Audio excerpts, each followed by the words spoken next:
Okay, very good. By the way, before I start my message, I have to tell you a personal a confession, which I shouldn't do, but I always have a tendency to put my foot in my mouth. You know that I'm working on I was working on the second edition of my fourth book about the Bible Bloc Party. And people from the Janice Sturkey group on Thursday actually helped to finance it. And I don't know, I really shouldn't say this, but the war has me so off the tracks that everything stopped. And I'm very close to finishing the book. It's just a question of disconnecting from the mentality of being in the middle of a war and creating, a new edition for my fourth book.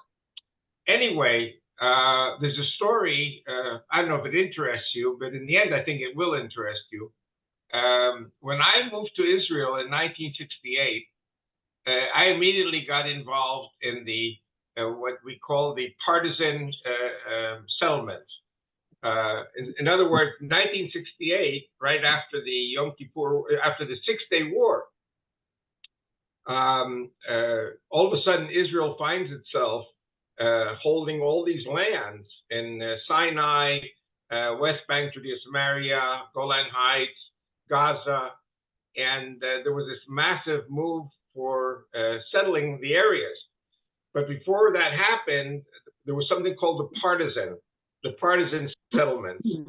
And that was something that was totally unexpected. It was before the Israeli public actually got mobilized to setting up all the settlements that we have today. And I was there. Rachel was with me. We were 20-year-olds and getting arrested all the time. Actually, I was getting arrested and Rachel was filming it because she worked at the TV. And every time we were going to go to a place like Sebastia or Shiloh or any place we went, I said to Rush, get the TV crews. So the TV crews would come and film it and show the police taking us away. And let me tell you, the Israeli Secret Service was after us all the time. And I never really sat in jail, but a lot of the other guys did.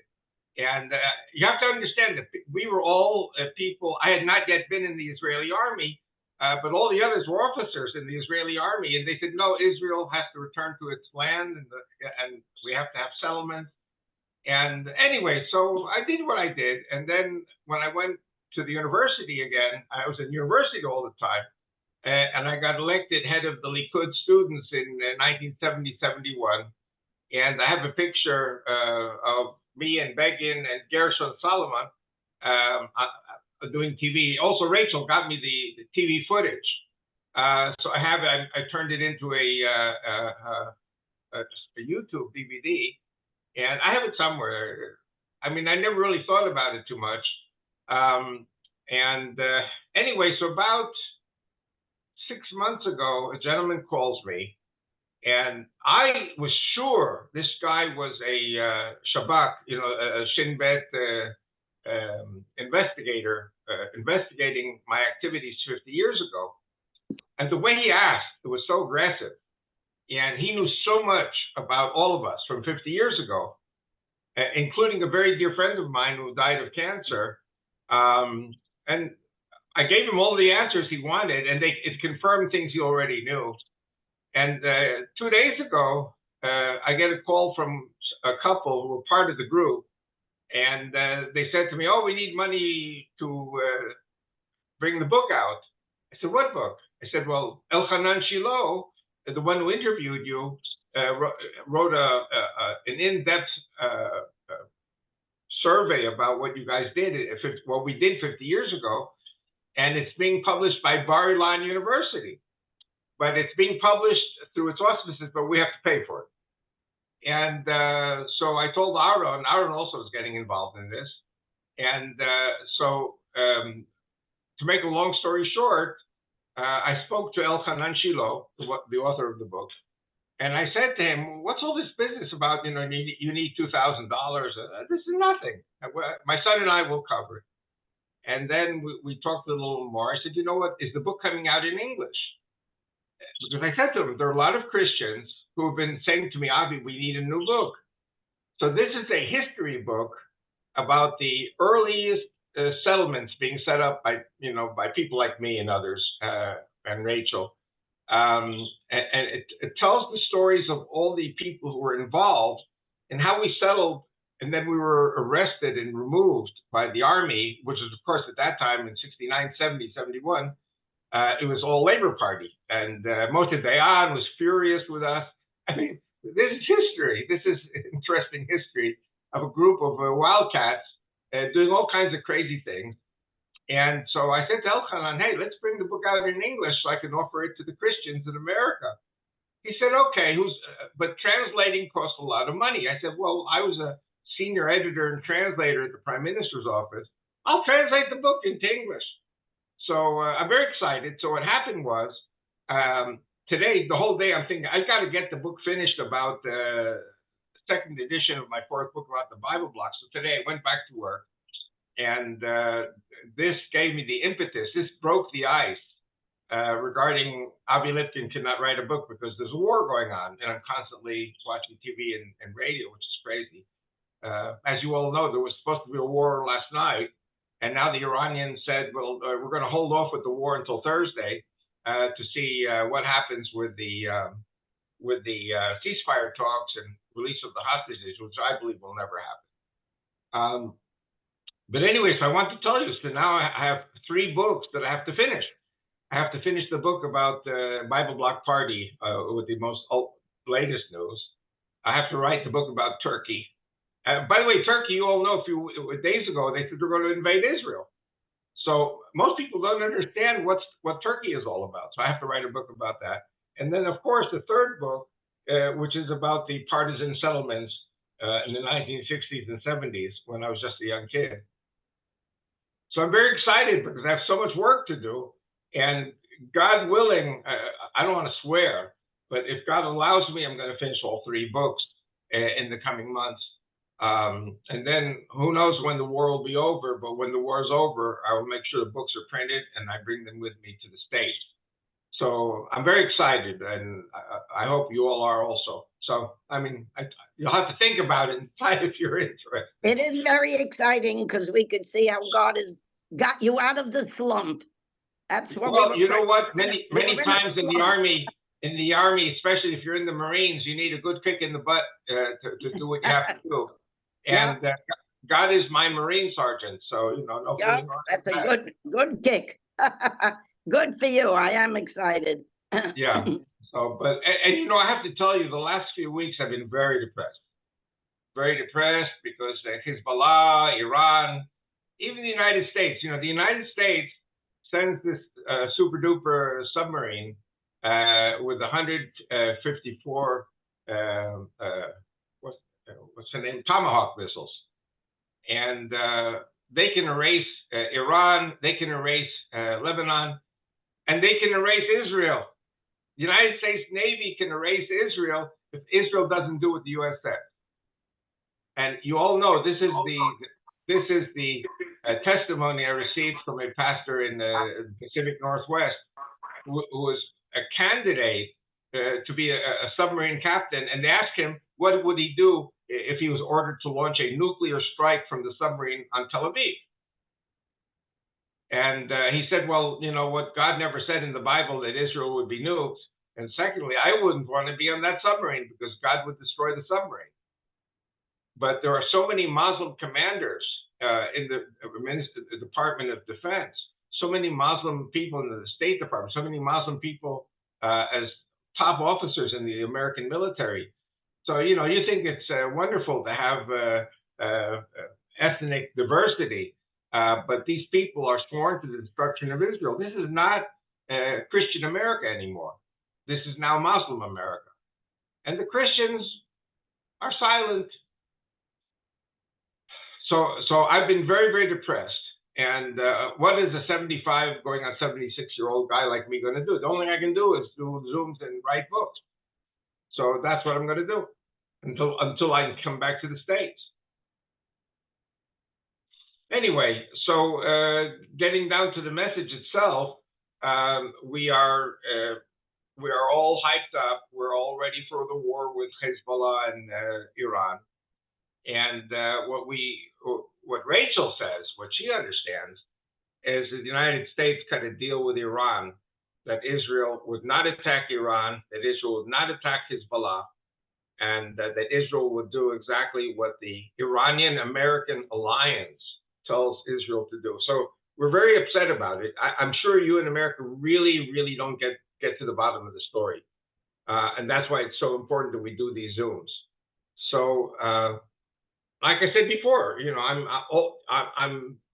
I'm impotent if I'm not on the computer and if I'm not writing books, and so it's very important for me to continue with the books. I see everybody stupefied that the U.S. Navy could launch a nuclear strike in Tel Aviv. So I'm just saying, this is information I picked up in 1999, and I referred it to my commanders in the Army, that the U.S. even then was capable of launching a nuclear strike at Tel Aviv, and the one who was giving the orders became a Muslim and became a CEO for a Saudi company. He was head of the U.S. Navy. I mean, crazy that American commanders could become Muslim and subservient to Saudi commanders. So, you know what I always say, I'm always in the middle of arguments. People are talking about Bibi is no good, or Bibi is too good, or this is no good, and that's too good. I say, you guys are not at the top. You don't have the information that the prime minister has. And so we're all very concerned. And for those of you who are Christian, it's very important to remember that Israel belongs to you too. And I was just listening to the 3 o'clock news about half an hour ago, and there was news about British Columbia in Canada, that an imam in a mosque there said to kill the Jews and kill all the Christians who love the Jews. What have I been saying? This is in my book from 2003, based on testimony from 1999, that there's a plan to kill all the Jews in Canada, all the Jews in America, and all the Christians, who love Israel and love the Jews. They all have to be killed also. And the Muslims are actively cataloging. This is all in my books. And you know what? There's a guy, I won't mention his name, but he brings tour groups to Israel with Aaron. He's a very dear friend. And he said, at first I thought Avi was crazy. And then I understood that Avi is spot on. Nobody can understand until you really get to know me and follow the news. Nobody can really understand anything I'm saying. And there's so much power, so much money involved, and globalists are totally in control. And it's one of the reasons why we have to get Trump into the White House. This thing with Kamala cannot continue. So you pray for Israel. I'm praying for America to make the right choice in the elections, and that the elections not be stolen again. Any questions? I've got more to say, but you know what? I have to get this off my chest. So I know Lori is always ready with questions. Well, I am curious about Cyprus. A few weeks ago, you said everybody needs to keep their eye on Cyprus. And then I saw some small blurb about some American military activity in Cyprus. So I am curious what's going on there. Okay. So I know you heard things that I said in the past, and so I will repeat them with the new angle based on what you're asking. Cyprus, as I said before, was a crusader fortress, basically. The whole island was a crusader fortress. Eventually, it was taken over by Italians, in other words, Venetians, Genoans, and Cyprus was an Italian island until 1571. 1571, the Spanish Catholics and the Venetian Catholics sank the whole Turkish Ottoman fleet. The Turks completely freaked out and warned the Christians if they didn't rebuild the whole fleet, they would conquer Cyprus and they would do some other crazy things. Not forgetting that the Turks in 1571 were already at the gates of Vienna. So you have to remember the Turks were moving up into the center of Europe. And so I think, the Catholics saw it as a Pyrrhic victory and decided, yes, to rebuild the Turkish fleet, give them Cyprus. And from 1571, Cyprus was an Ottoman Turkish piece of territory, which the Christians gave up. And don't forget again that the Christians who won the sea battle of Lepanto, they were Catholic, and the Christians living on the island were Greek Orthodox. So the hatred between the Catholics and the Greek Orthodox, this was like Chamberlain going to Munich to surrender Czechoslovakia. So the Catholics in the end surrendered Cyprus. In 1878, there was a great battle, and Britain, France, and Russia defeated the Turks. And so they made this kind of a Hong Kong agreement that from 1878 to 1977, Cyprus would be Turkish. It would be under British control, and that in 1977, it would be handed back to Turks. So the Turks are furious because you have a very big NATO base in Limassol. I don't know, you were asking about the Americans in Cyprus. So you have this very big NATO base in Limassol, and it's controlled by the British, and of course the Americans are part of the alliance. Israel is in Cyprus, training with the Cypriot National Guard, which is Christian, and preparing them for war with Turkey. And also the Israelis are training there because the topography of the island is similar to Lebanon. If you look at the map closely, the map of Cyprus, you see it was once attached to Turkey on one side and Lebanon on the other. There are similarities in the topography. So the Americans, the Brits, the Canadians, they're all there, also because there are still many, many thousands of citizens of these countries stuck in Beirut, in Lebanon. And these NATO countries, as I told you, Laurie, it's Britain, England, France, they are all there at that massive military base, getting ready to launch not an attack on Lebanon, but a rescue campaign to get the last, not the last, the tens of thousands of Christian European citizens and American citizens in Cyprus. And so the militaries are there. Israel is there. And Nasrallah of the Hezbollah said a few weeks ago, he said that Hezbollah was ready to launch missiles at Cyprus because they have Israeli aircraft taking off and landing. You have American military aircraft taking off and landing. But as you all know, the Western allies, which is Israel and all the rest, have anti-missile missiles that can neutralize any kind of an attack by Hezbollah from Lebanon on Cyprus. And at this time, it would be extremely stupid of the Turks to try to come in with an invasion from the north. Now, again, I have to remind you that 40% of the island is already under Turkish occupation, and they could basically walk over Cyprus within 24 hours. But again, the NATO alliance would crush any Turkish attempt to do it. So the Turks have to play the waiting game and wait for the massive Western forces to leave Cyprus. And if and when they find Israel totally surrounded and totally endangered all by itself, then the Turks would invade and defeat the rest of Cyprus, make it all under Turkish control. And according to the Turkish view from 1571, this belongs to Turkey. So they think that they're right.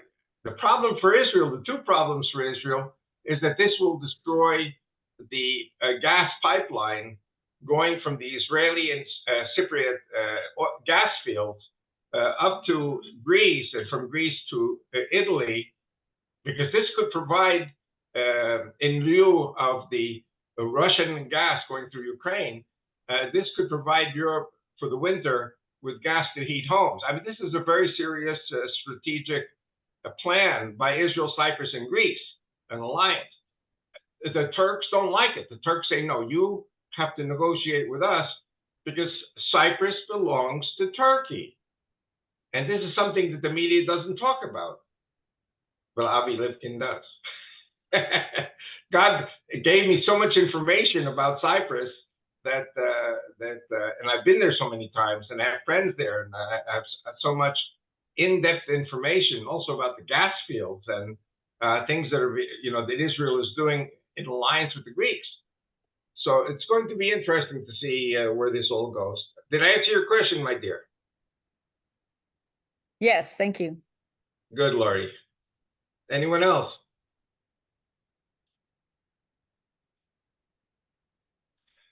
Another thing I want to talk not about Turkey, but if you remember, the Houthis over the last 10 months launched, or shall I say during 9 months since the beginning of the war, they launched 200 ballistic missiles at Israel, and Israel didn't reply.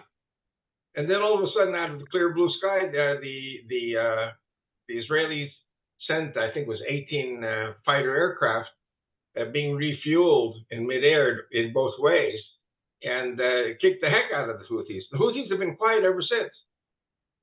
It could be that the Houthis are going to be part of the Iranian and Hezbollah and pro-Iranian militias and Iran attacking Israel at the same time. It could be.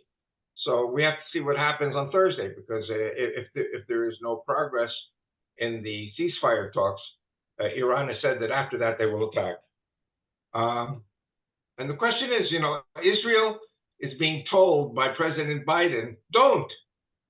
Israel should not do anything. Meanwhile, they're bombing the heck out of us in the north of Israel, and we still have 65,000 citizens who are displaced from their homes. They're not living in their homes, and a lot of the homes have been bombed to pieces by the Hezbollah. So the Israelis are getting a little fed up with this, and so the information that I have is that the Israeli Air Force could finish off Hezbollah in 3 hours, but there's pressure on Israel not to do it. We could destroy the entire oil producing facilities of Iran. Iran would lose 80% of its income if we did this. And then what would happen? You'd have regime change, because the people in Iran are fed up with their crazy, stupid regime. Iranians are not bad people. Iranians want to get rid of the crazy Ayatollah regime. So Israel is in a tough place because America is saying don't.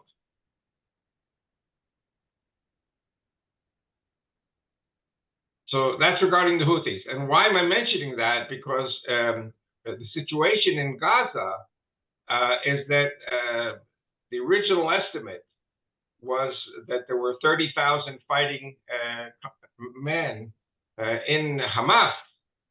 30,000, 20,000 are dead. So, or dead, or I think it's like 2,000 or 3,000 are grievously wounded. So there are still 10,000 Hamas fighters out of 30,000. So we're watching to see what happens. But Gaza is no longer a strategic threat to Israel. They may shoot off a few missiles here and there, but it's not like before, where if they got peed off with Israel, they'd send 1,000 missiles in one day. So they sent 4 missiles, 5 missiles.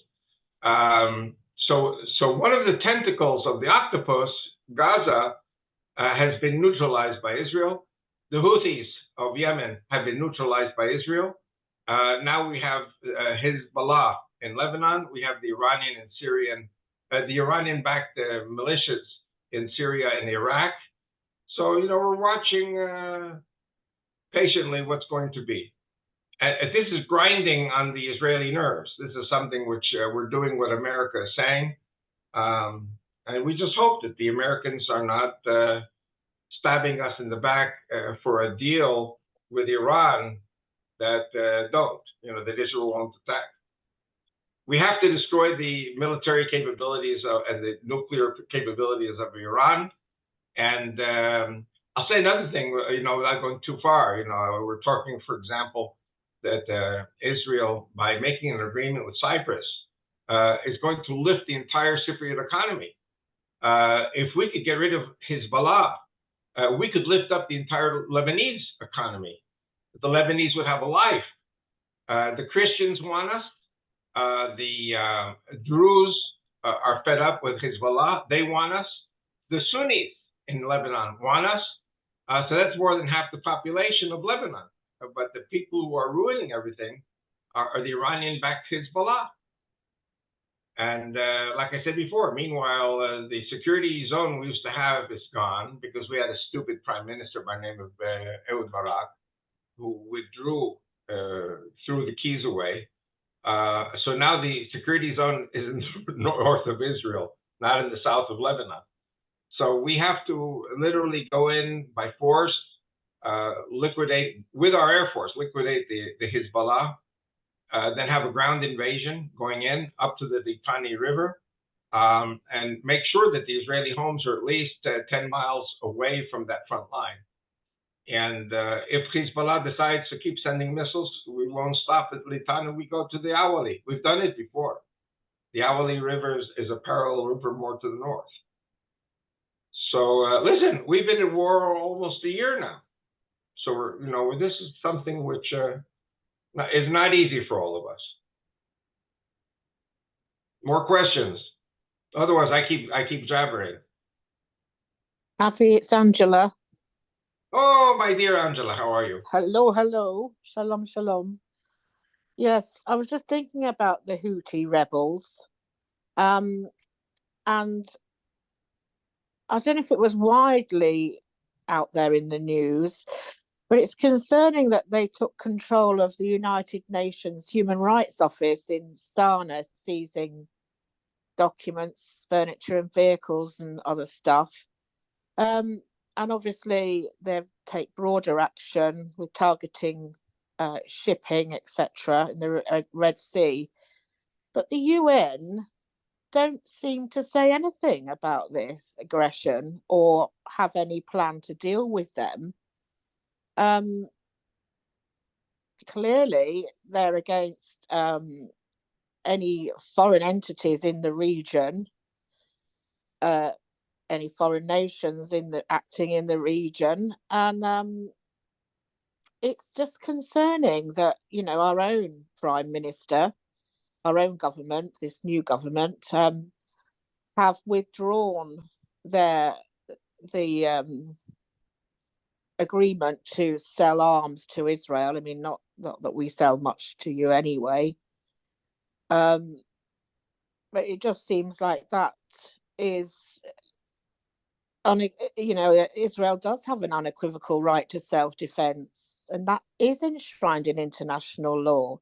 So the decision to cease any arms sales to Israel, it does further jeopardize the security. It sends a message to all the enemies around that, and it's very disappointing that our government should do that kind of a thing.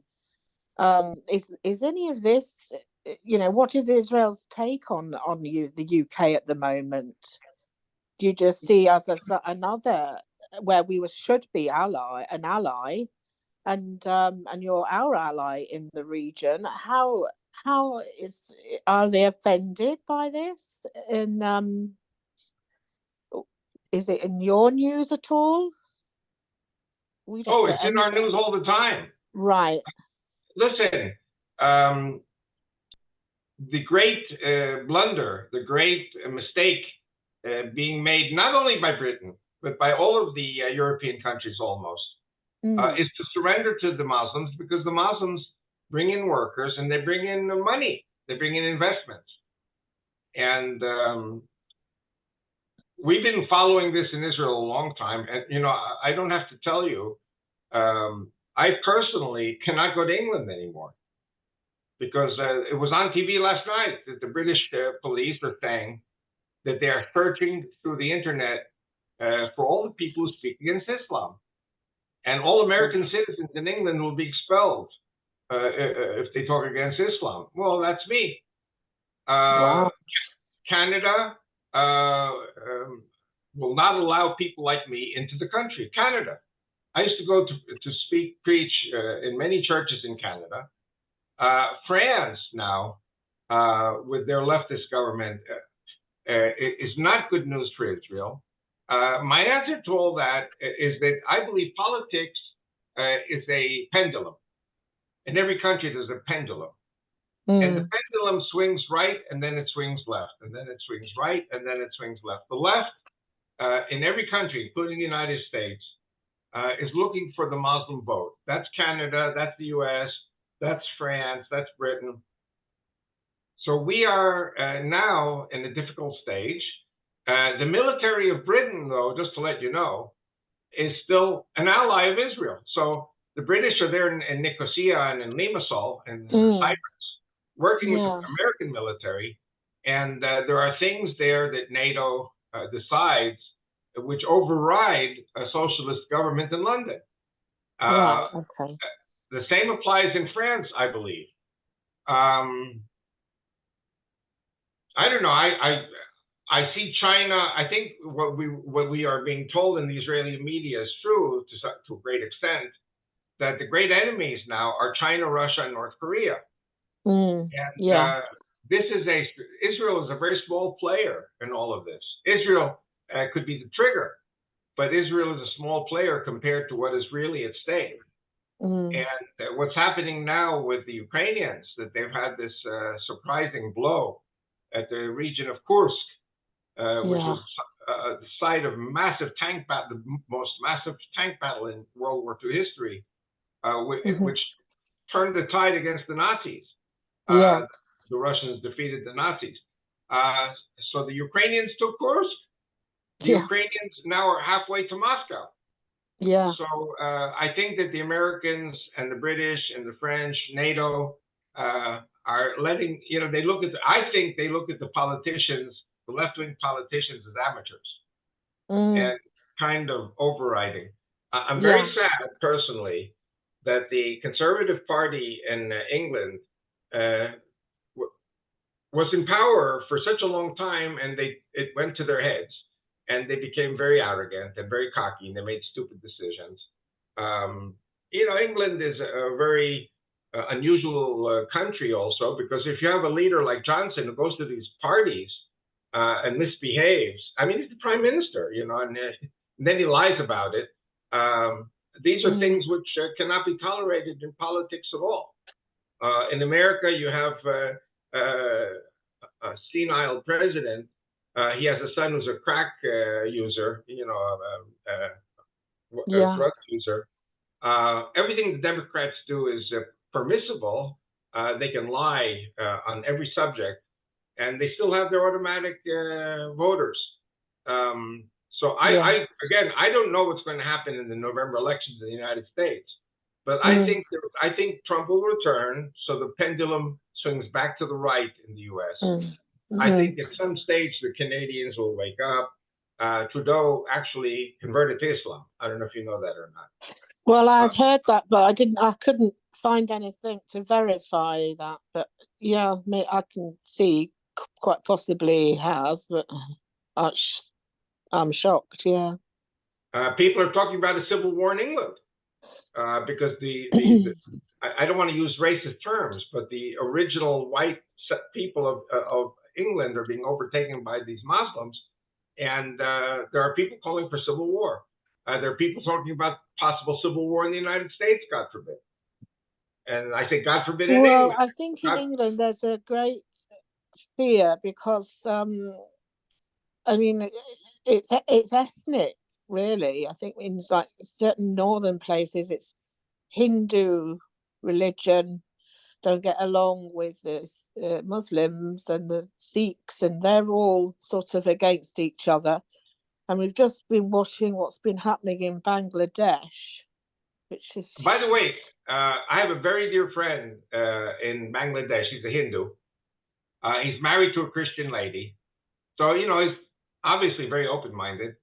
And he's considering fleeing from Bangladesh, seeking asylum, either in the American embassy, the Indian embassy. I would And say get out, because the pictures we've seen are horrific.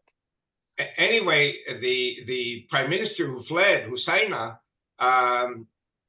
the information that I've been receiving from my friend Rajib in Bangladesh is that the U.S. government had an agreement with the ultra fanatic Muslim, the ISIS people, and basically, the Chinese had 4 warships there off the coast of Bangladesh. And so there's some kind of an agreement, which sounds completely crazy. The Chinese and the Americans have an agreement to overthrow Husseina, who was a liberal woman, democratically elected, and replace her with fanatic Muslims, and turn Bangladesh into a Taliban-type country. So this is very concerning for us here in Israel, because what have I been saying all these months? That the U.S. government, under the Democrats and under the State Department, have a plan for a coup d'etat against Netanyahu. And the problem with that is that 70% of the people in Israel support Netanyahu. So the U.S. government was not able to subvert the Netanyahu government. But we have former generals that follow orders from Washington, and they don't follow orders from Jerusalem, from the prime minister, because they're globalists, they're socialists. So there's lots of crazy stuff going on. Everything you're saying is very good, very, very much in place. Thank you. Thank you. Thank you, Avi.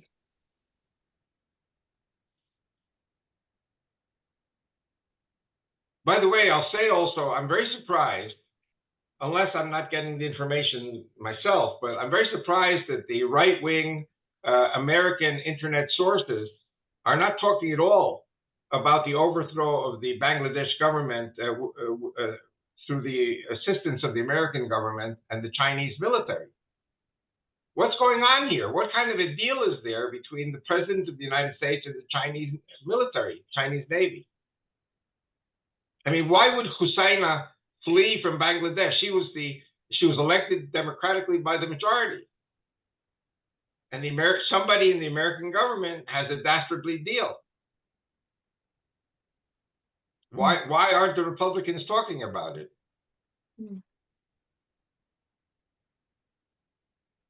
Anyway, just an idea. I suppose it's fair to say we have our own problems here in the Middle East, but it's all part of the globalist picture.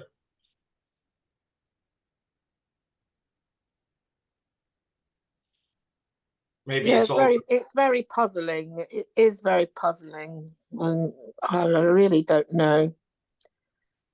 Well, maybe it's all. But I mean, how can Biden have any decision making? Obviously, he's not really I present. would like somebody in a press conference to ask President Biden what he thinks about Husseina from Bangladesh.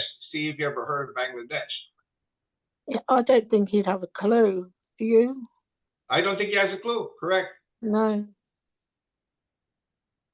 So for me, it's very concerning. What he thinks anymore.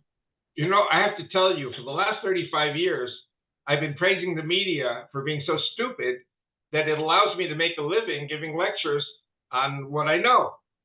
But the problem is, the moment I leave town, the people in the churches don't get the information in the media, so they don't even know what really is going on. And the media doesn't tell the truth. Doesn't tell anything.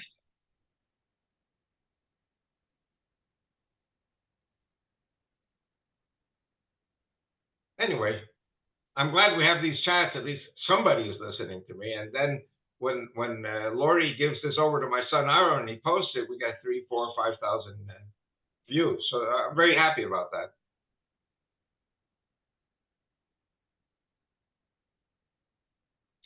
You know, again, did you want to say something, Lori?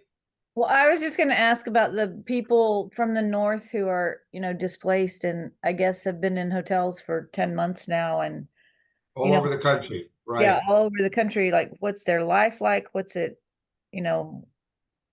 what are the prospects for them and what's their daily life like? And I'm just curious about them. Well, it's a good question, and I will answer something else, which you didn't ask first before I talk about the displaced people from the north on the Lebanese border. It's very important to talk about those who are displaced surrounding Gaza, what they call the Gaza envelope. At this stage, the Israeli government now is terminating the hotel arrangements for these people. 70% of the displaced people around Gaza have agreed to go home. 30% refuse to go home because they're still being shelled. Because the Hamas still have probably hundreds of rockets buried in different places in Gaza. They can continue firing. It's not like before. Let's go back 10 months before October the 7th. I don't know if you remember, but the Hamas was coming with balloons, hydrogen balloons, and then putting incendiary devices hanging from the balloons. So when the balloons would land, they'd set off brush fires or burn our farming communities. And Israel didn't do anything, because if we did something against it was children who were at orders of their parents launching helium balloons with incendiary devices. If we killed one child, all of a sudden there'd be 1,000 rockets hitting us. We were afraid of the 1,000 rockets. In the end, we got the 1,000 rockets when they attacked us on the 7th of October. They were setting off tremendous smoke fires on their side of the border, so that the wind would blow the smoke into the kibbutzim, into our collective settlements. They were doing all kinds of crazy stuff. They were having loud noises. Their kibbutzim, they were only like 500 yards away from the borderline, and people could not go to sleep at night because the Gazans were making all kinds of noise to disturb the Israeli citizens. We couldn't do anything. If we did something, it would spark a war. And so in the end, we say in Judaism, there's a reason God made Pharaoh's heart stubborn. And so they attacked us. And, I have to tell you, Ariel Sharon gave the keys to Gaza back to the Gazans and said, you know what, it's all yours, uprooted all the Jewish settlements, enjoy yourselves, just don't shoot rockets at us. One rocket, we'll be back in Gaza. And meanwhile, they fired thousands of rockets. So it just shows that the Jewish people are not so smart. We should never hand it over the keys. It was basically surrender. But the last thing you do with the Hamas is surrender. And we surrendered. We gave them the Gaza. We gave them the keys. We gave them everything. What did they do with the billions of dollars they received? They built a whole city of tunnels under the ground. Crazy stuff. And who's the world with? They're with Hamas against us. We did everything the world told us. Hamas is against us. So now, to make a long story short, or as they say in American slang, to make a short story long, 70% of the displaced people surrounding Gaza are going back to their homes and rebuilding. The moment a rocket is fired from Gaza, the Israeli army goes straight in and destroys the site. The Israeli military still has aggressive actions going on to defeat the Hamas. Now, to answer your question, in the north, we have 65,000 who have been removed, have been displaced from the Lebanese border areas, but there are still many thousands more who were not removed by the Israeli government. They're living in their homes, and they are within bomb range, rocket range of Hezbollah. And the 65,000 said, we're not going back until Hezbollah is driven north of the Litani River. So, and of course, the American government is saying, don't. So we cannot send our Israeli citizens back to their homes until the Israeli government either goes to war with Hezbollah or makes some kind of a political agreement with Hezbollah, which we don't trust for a second, because the UN said in resolution 1701 that Hezbollah would be north of the Litani River. And it worked for about a month. Then they came right back down to the border again. So you cannot rely on any agreement signed with Hezbollah. And so I'm still thinking that Israel has to go in. I see Neil Johnson is asking me about Hamas not participating in the current ceasefire. We'll get to that in a second. Like I said before, I think that basically we are not finished in Gaza grinding down the Hamas's capabilities. I believe we are going to continue in spite of all the condemnation by the UN, all these different countries that are attacking us and the anti-Semitic demonstrations all over the world, Israel has to completely destroy the Hamas. That's regarding Gaza. Israel, I don't know if we can completely destroy Hezbollah, but we have the wherewithal to bomb the heck out of them and force them north of the Litani. And then the Israeli army launches a ground invasion and to make sure that anyone coming south of the Litani is entering a killing zone, that they will be killed.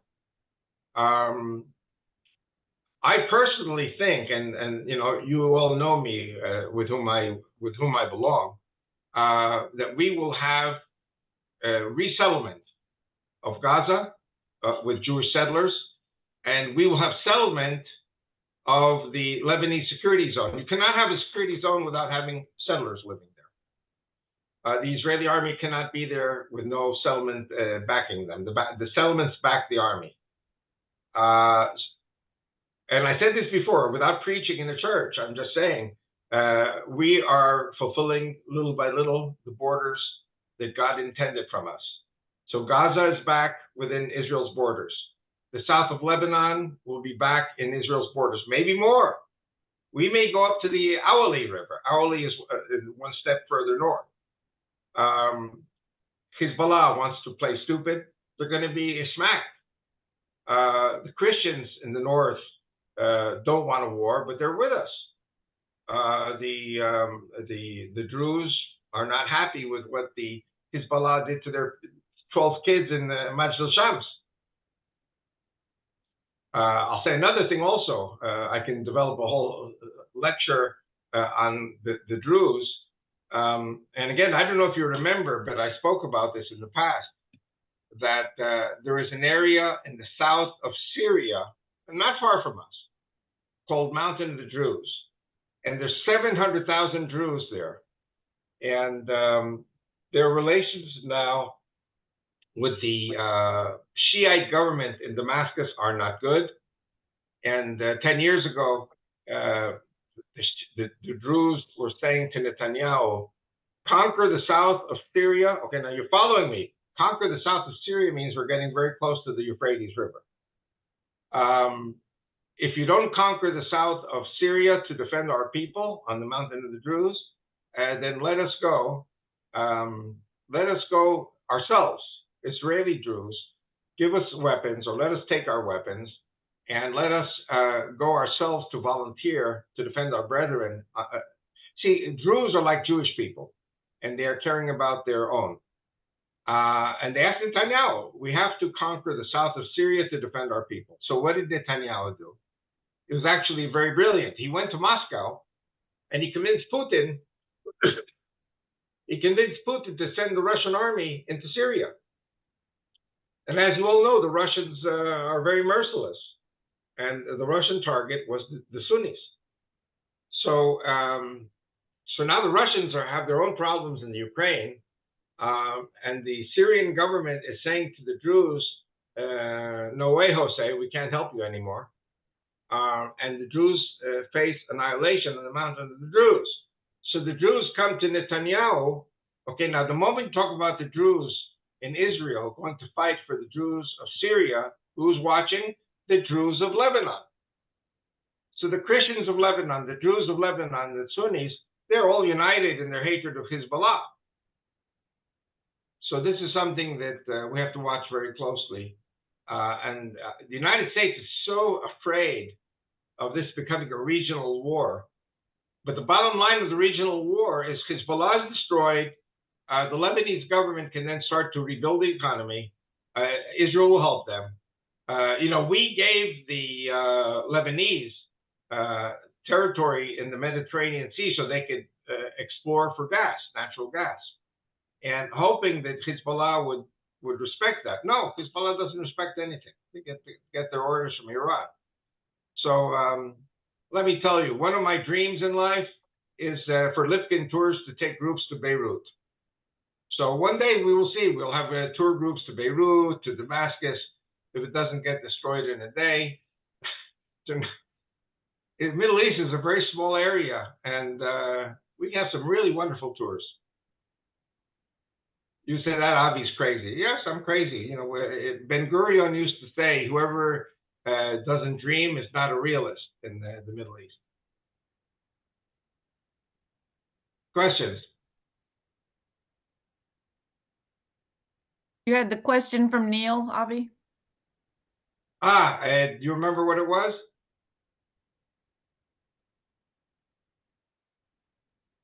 Neil, are you still there?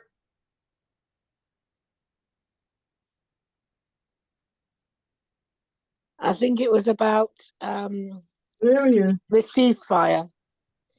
I know Yes. Why is Hamas is urging mad at Hamas. Okay. Yeah.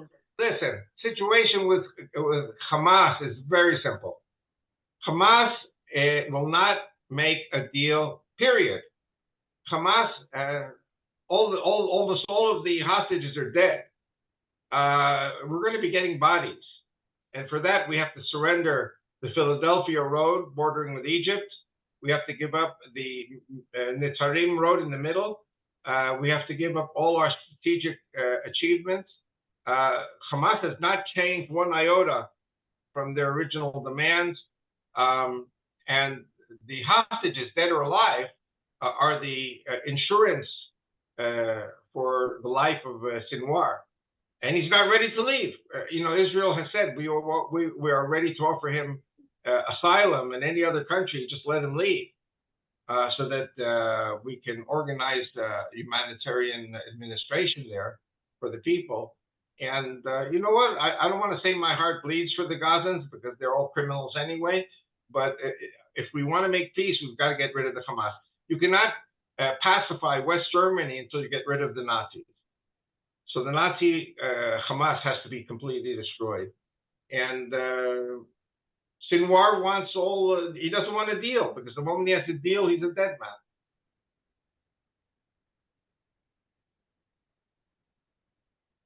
Did I answer your question, Neil?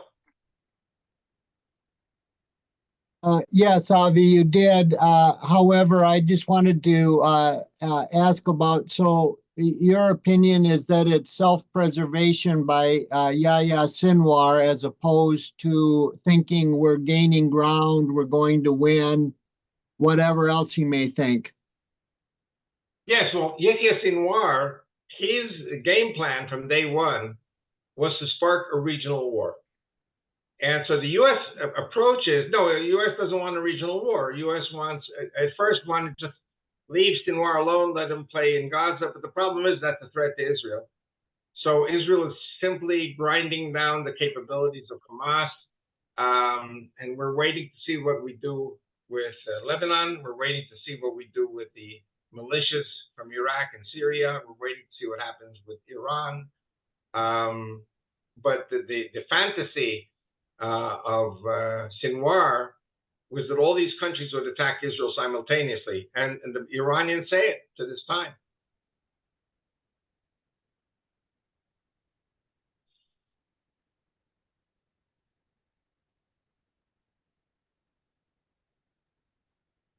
Avi, can I ask you a question about the Temple Mount? Sure. I've just said Security Minister Itamar Ben-Gvir has obviously reaffirmed his position that Jewish prayer is allowed on the Temple Mount, and Jordan has said otherwise, and that's meant that Netanyahu's had to say something. I saw today there was a number of Jewish people that had gone up there and to prostrate and pray in the direction of the old temple, where that would, the location where that would have been. Is this, at this time, escalating, I imagine it is, internal tensions in Jerusalem around? Well, we were praying this morning for the peace of Jerusalem and for no bloodshed and, for any incitement on either side, just at this time when Israel needs to have some unity within. Okay. I will say something very ambivalent. And what do I mean ambivalent? You know, that Netanyahu is right. He doesn't need, when you're surrounded by barrels of dynamite and lots of dynamite fuel on the ground, you don't start throwing matches to set off a fire. And the way the left-wing people condemn Ben-Gvir is that he is a pyromaniac. And he, like Sinwar, he wants to see the whole Middle East going up in flames. Netanyahu is like a surgeon. Netanyahu is saying we have to deal with Gaza and forget about all these other sideshows. On the other hand, do the Jews have a right to pray at any time on the Temple Mount? And my approach is yes.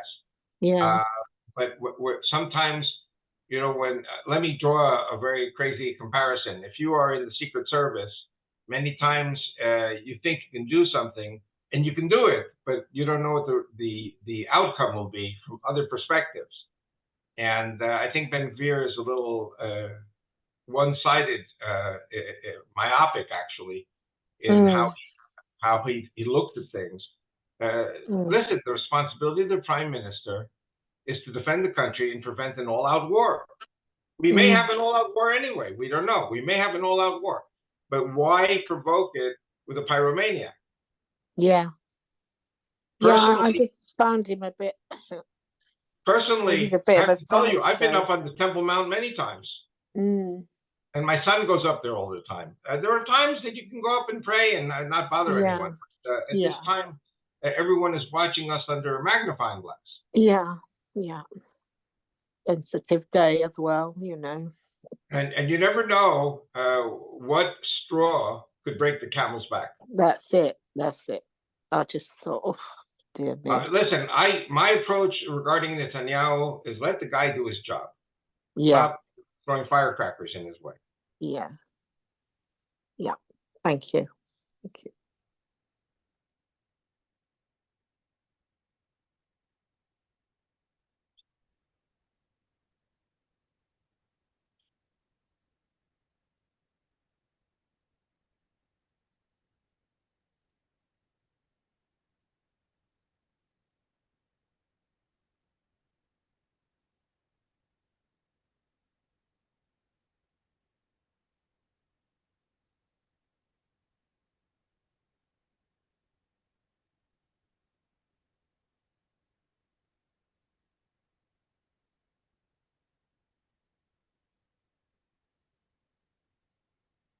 If no one has a question, can I just say, what's your thoughts on Putin's statement about NATO, that NATO is attacking him using Ukraine? I think he said that yesterday, and he said it in the past. But obviously that's a direct acknowledgement that Europe is attacking him.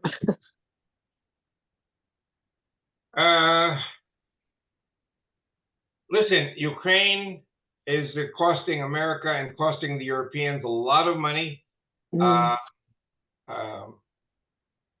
know, the Russians are a nation that are used to suffering. They love to suffer. They can take all kinds of punishment. For 1,000 years, the Russians have had a horrible series of leaders. These leaders brought Russia to the forefront of the world, but the Russian people are treated like cannon fodder. And meanwhile, so the question is, can a country of 40 million people like Ukraine defeat a country like Russia with 100 million people? And so, you know, we're all watching to see. I think that Zelensky of Ukraine has said that he's hoping to have negotiations for a ceasefire and end to the war, I think by January. And so what the Ukrainians have done basically is to outmaneuver the Russians by heading northeast into the Kursk sector. The Kursk sector kind of has the Russians boxed in. in the areas that they've conquered in the Ukraine. And so the strategy of the Ukrainians is basically to force the Russians to leave. Once the Russians leave the officially world-recognized borders, then it's possible to discuss a ceasefire. The question then is, what will happen to Putin? Will he be assassinated? Will he be removed? And you know, I'll tell you something, the Russians, they love him. I mean, no matter the crazy stuff he does, they still love him. Kind of like Stalin. Stalin was a horrible leader. He killed millions of his own people. But still, most of the Russians remain loyal because this is in the DNA of the Russians. So the question, therefore, of NATO is how far can NATO go, or how far does NATO want to go to help the Ukrainians and to force the Russians back across the border? Yeah. Thank you.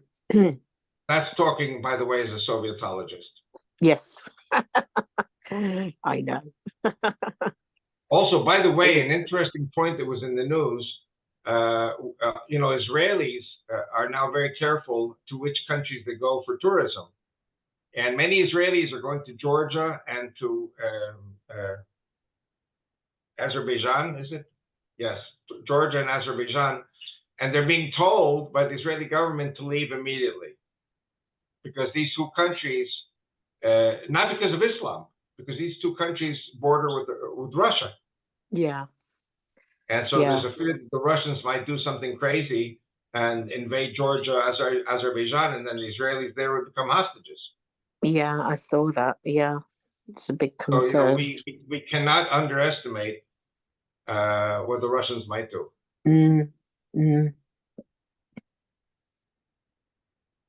Interesting.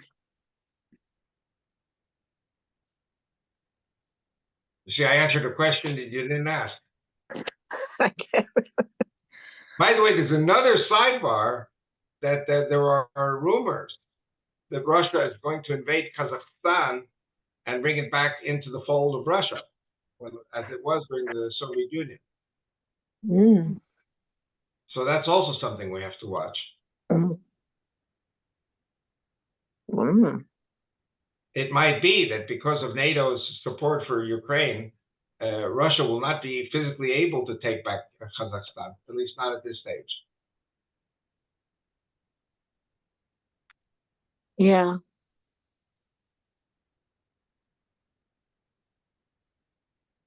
Well, they've got their other good friends with them now, haven't they?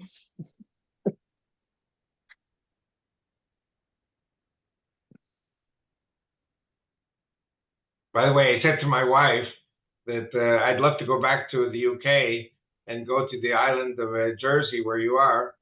And Rachel emphatically said, no more England, no more UK. Yeah. It's beautiful. America, so-so, because when I come to America, I largely stay in Christian homes. Nobody knows that I'm there. I don't publicize my trips. You know, so I speak in churches, I speak to home groups. And then I finish my month or 2 months and I go back home to Israel. Nobody knew I was there until after I left. Yeah. Yeah, the world is changing, Avi. It's all topsy-turvy. I think things will be better when Trump gets reelected. Let's hope so. Trump gets reelected. Trudeau is replaced by a Christian like Stephen Harper. You know, England is restored with its Tory government. The French wake up and get over this crazy left-wing Macron. I don't know. I mean, again, it's all a pendulum, and it swings back and forth, back and forth. Yeah, yeah. And for heaven's sakes, the Christians in America have to go out and vote. Well, hopefully they've got that message loud and clear. My God. Let's pray. Well, we even had on this call last week somebody showing doubt about voting for Trump, Christians. So I'm not so sure anymore what's going to happen. Christians are turning against Trump. Unbelievable. Yeah. Well, you know, I have to tell you something. When I was in artillery reserves, Rachel wanted to kill me every time I came home from artillery reserves because I was cussing right and left. You know, Army people just cuss all the time. And it took me, if I was a month in the Army Reserves in the desert shooting cannon shells, you know, I'd come back. It'd take me a month to purge my tongue of bad words. And Trump is not a military man, but bad words, you know, people in the street understand it, you know. I understand it. It doesn't bother me. But there's some people who are very prudish, and if they hear a guy cursing, they're not going to vote for him, even though he's the better candidate. It's not his cursing, it's the way he talks. Anyway, it doesn't matter. It's all a spiritual thing. And we just have to be doing that warfare. We just have to be praying. It's all spiritual. It's terrible. Yeah. Deception. Oh. It's not normal like what's going on. There are also warnings of a civil war in America. In other words, if it's also 50-50 at the polls and the elections are tampered with again by the Democrats, remember my lunch with a neo-Nazi, he said to me, we got 30 million militia members, all with arms and ammunition. And the first thing we do is we go for the Jews because the Jews are Bolsheviks, you know, they're all Democrats, which is not true, by the way. Today, the people are saying 50% of the Jews are going to vote for Trump. And there are also a lot of Hispanics and a lot of black people and Hindus. You have 6 million Hindus in America. Nobody's counting them. So I think Trump's going to win. If not, you're not going to see me in the States either. Like you always say, from your mouth to God's ear. Yeah. Yeah. By the way, as soon as I get these 3 books on my list published, I'm going to go back to elections or no elections. I'm going to go back to restarting the party. The party is there; it's legal. I can restart the party anytime when we know there are elections. But we're going to get things organized again so we can get into the Knesset.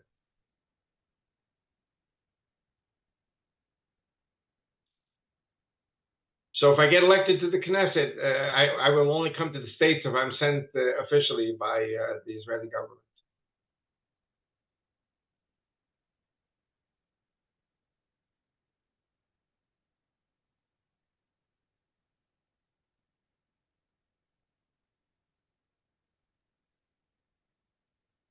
Is that a wrap for today?